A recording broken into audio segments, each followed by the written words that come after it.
Едва ли има българин, който да не е чувал за Златния век или за цар Симеон.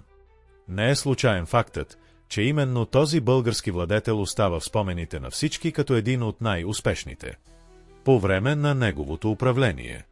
България постига невиждани дотогава успехи срещу Византия, забележителен е и напредъкът в сферата на културата. Въпреки това, постоянните военни походи изтощават държавата, армията на която е съставена предимно от селското население. След Симеон на престола застава неговия втори син Петър.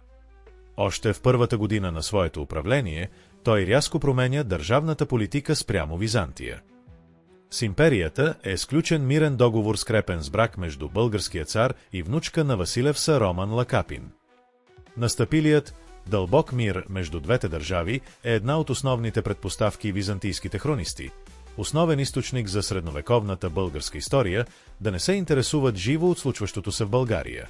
Така периодът на Петровото управление остава сравнително непознат, което от своя страна води до множество различни оценки за държавническите качества на самия цар.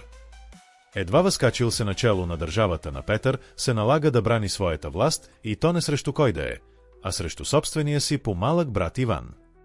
В крайна сметка той прави това успешно и третият Симеонов син е победен.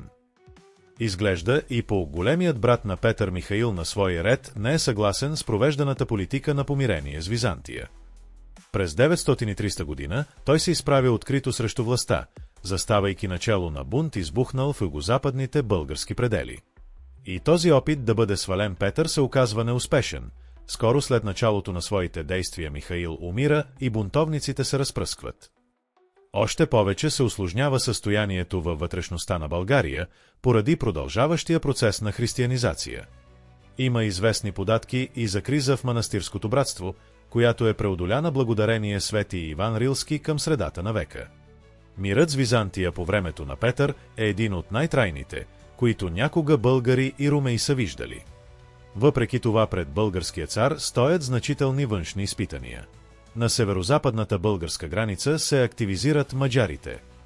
Те организират над 5 похода в разстоянието на 3 десетилетия след 934 година. Макар тяхната цел да са византийските земи, за да достигнат до тях, те преминават през българските територии, които плячкосват. Според някои историци между Петър и тях има договор, според който те преминават без да нанасят вреда на България. Същевременно от североизток нахлуват печенегите, а около 931-932 година от България се отцепва и присъединената от Симеон Сърбия. За разлика от българите, ромеите се възползват от мира, настъпил през 927 година по най-добрия начин. Под предводителството на Никифор II в Укате постигат значителни успехи срещу арабите, като дори успяват да превземат стратегически важния град Тарс през лятото на 965 година. Този успех е отпразнуван от императора с големи тържества в Константинопол. Именно по време на едно от тях при Никифор пристига българско пратеничество, което трябвало да събере обичайния данък. Отговорът на Василевса е описан от Лъв Дякон последния начин.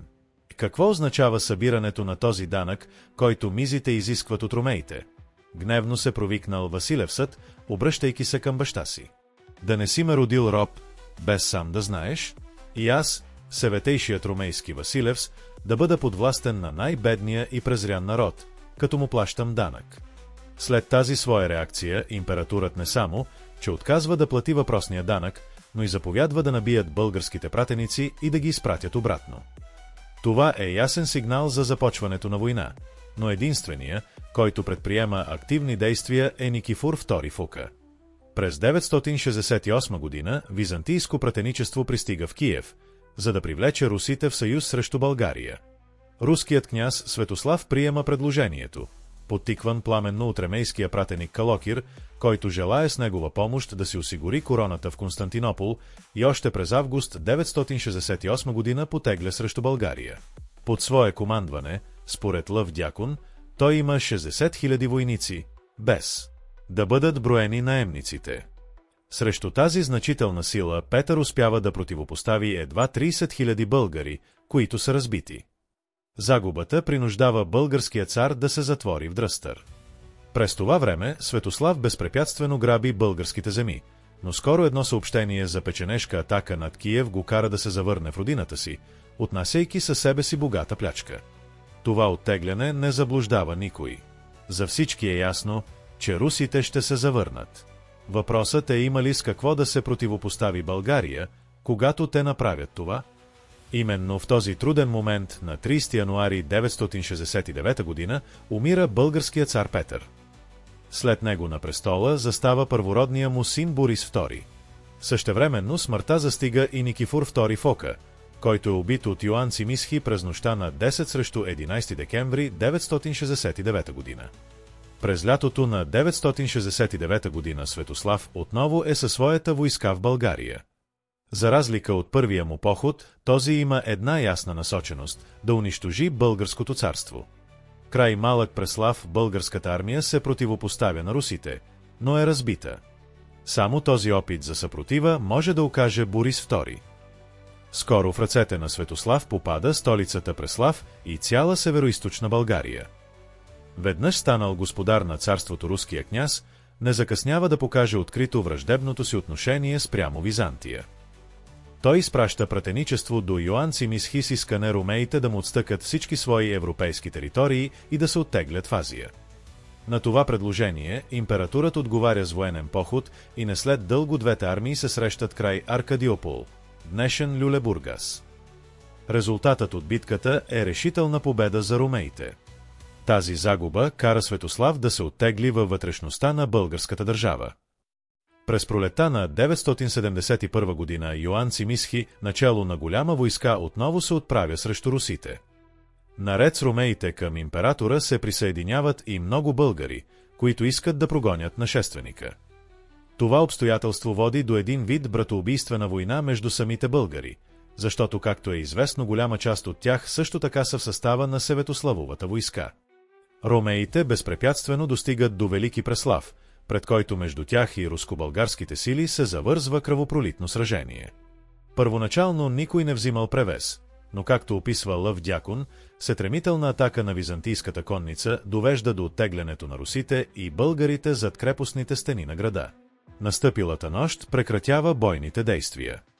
През това време до Йоан Цимисхи достигат нови подкрепления и стенобойни машини. Рано сутринта атаката започва.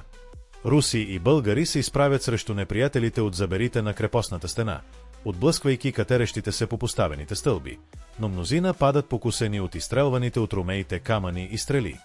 След много дадени жертви в крайна сметка, византийците наделяват и защитниците на града се оттеглят в царския дворец, където продължават съпротивата. Императорът заповядва на войската си да атакува с пълна сила, но напразно.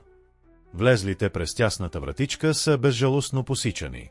Неуспехът на това начинание кара ромеите да променят своята тактика. Штурмът на двореца е заместен от неговото опожаряване, което принуждава русите и българите да излязат от укреплението си. Въпреки отчаяната си съпротива, обкръжени, те са напълно разбити. Българската столица е превзета, а цар Борис II заедно с цялото си семейство е пленен. А в тази битка паднали извънредно много емизи, българи. Те се биели заедно с скитите, русите, изпълнени с гняв към ромеите, които били причина за нашествието на скитите в земята им. Лъв Дякон. Следващата стъпка на Цимисхи е към Дръстър, където се е укрепил Светослав.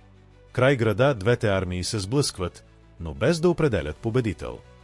Русите отново се затварят зад крепостните стени и в продължение на 3 месеца се отбраняват успешно. В крайна сметка, след изтичането им те са принудени да се оттеглят в своята родина. Най-голям печеливш от цялата ситуация се оказва Византия. След прогонването на русите в нейните предели са включени източните български предели. Но неголямата загуба на територии е решаваща за последвалата съдба на България. Превзета е нейната столица, а това в средновековния свят означава загуба на държавната независимост. Така от тук насетне за византийците българското царство престава да съществува.